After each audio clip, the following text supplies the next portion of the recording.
ఆంధ్రప్రదేశ్ రాష్ట్రమా ఇది జ్వరాంధ్రప్రదేశ్? ఎందుకంటే ఈరోజు ఈనాడులోనే వచ్చింది, జ్వరాల విజృంభణ అవుతా ఉన్నాయి ఆంధ్రప్రదేశ్ రాష్ట్రంలో. అల్లూరు జిల్లాలో మలేరియా, విశాఖ జిల్లాలో డెంగీ, తిరుపతి జిల్లాలో గన్య. కానీ మన ఏదైతే పంచాయతీరాజ్ శాఖ మంత్రి మాత్రం హైదరాబాదులో ఓజీ. అల్లూరులో మలేరియా, విశాఖలో డెంగీ, తిరుపతిలో గన్య, హైదరాబాద్లో ఓజీ. ఆరోగ్య శాఖ మంత్రి ఏమో క్యాబరే డాన్స్లు వేస్తూ ఉన్నాడు. ఇది ఆంధ్రప్రదేశ్ రాష్ట్రంలో పరిస్థితి. ఇక్కడ అసలు పంచాయతీరాజ్ శాఖ మంత్రిగా పారిశుధ్య సమస్యల్ని ఫాగింగ్ సవ్యంగా చేయకపోవటం, వీటన్నిటి ఈరోజు ఈ రెండు మెయిన్ రీజన్స్ వల్ల ఏదైతే గ్రామ పంచాయతీల్లో ఏదైతే ఈరోజు జ్వరాలు విజృంభిస్తూ ఉన్నాయి. ఎందుకు? అక్కడ పారిశుధ్య సమస్య ఉంది, అంటే సరిగ్గా క్లీనింగ్ చేయట్లేదు. పేరుకేమో స్వచ్ఛాంధ్రప్రదేశ్, ఇక్కడ చూస్తేమో జ్వరాంధ్రప్రదేశ్.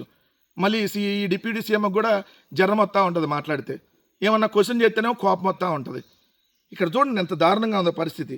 దోమల నివారణకు నిర్దేశించిన కార్యక్రమాలు జరగట్లేదు, పారిశుధ్య సమస్యలు, ఫాగింగ్ సవ్యంగా చేయకపోవటం, ఇవన్నీ మేజర్ కారణంగా కనపడతా ఉన్నాయి. రెండోది వచ్చేటప్పటికి ఆరోగ్య శాఖ మంత్రి ఏమో డ్యాన్స్లు వేసుకుంటా ఉన్నాడు. ఈ ఆరోగ్య శాఖ మంత్రి ఈ ఫీవర్ సర్వేలు చేయించాలి కదా. ఆయన జగన్మోహన్ రెడ్డి గారిని తిట్టమంటే రోజు వచ్చి తిడతాడు, ఈయన కూడా మేకప్ వేసుకొని వచ్చి తిడతాడు లేండి సత్యకుమార్ యాదవ్. సో ఇది పరిస్థితి రాష్ట్రంలో. రెండోది పక్కన చూస్తే ఈ పవన్ కళ్యాణ్ గారు ఏమో ఓజీ షూటింగ్లో బిజీగా ఉండి, మాదాపూర్లో తెలంగాణ రాజకీయాల మీద బిజీగా ఉండి ఏపీకి డిప్యూటీ సీఎం అన్న విషయం మర్చిపోతూ ఉంటాడు. ఎవరైనా గుర్తు చేసి చంద్రబాబు నాయుడు గారు పంపిస్తే అప్పుడు తోలు తీస్తా, తిత్తి చేస్తా, మీ అంతు చూస్తా, తాట తీస్తా, అరచేతిలో గీతలు గీస్తా అని గాలివాగుడు వాగుతూ ఆయన గాల్లోనే వచ్చి ఏదైతే మళ్ళీ గాల్లోనే మాదాపూర్ వెళ్తూ ఉంటారు. మాదాపూర్ నుంచి గాల్లో వస్తారు ఎక్కడికి? ఆంధ్రప్రదేశ్కి.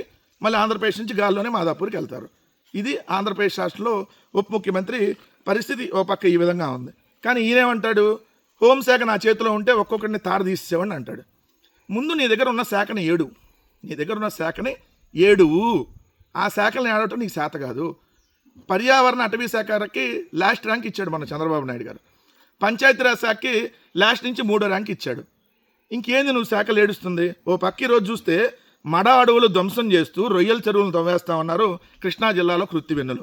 బట్ పవన్ కళ్యాణ్ మాత్రం ఏది తాట తెత్తా తోలు తెత్తా అని సినిమా డైలాగులు చెబుతాడు తప్ప వీటి గురించి మాట్లాడు.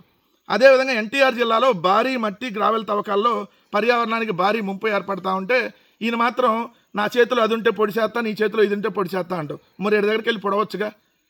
ఇంకొకటి వచ్చేటప్పటికి ఈరోజు క్లియర్గా కనపడతా ఉంది ఏంటంటే విశాఖలో కొండల్ని మాయం చేస్తూ ప్రైవేట్ వాళ్ళకి ఇచ్చేస్తూ ఉన్నారు.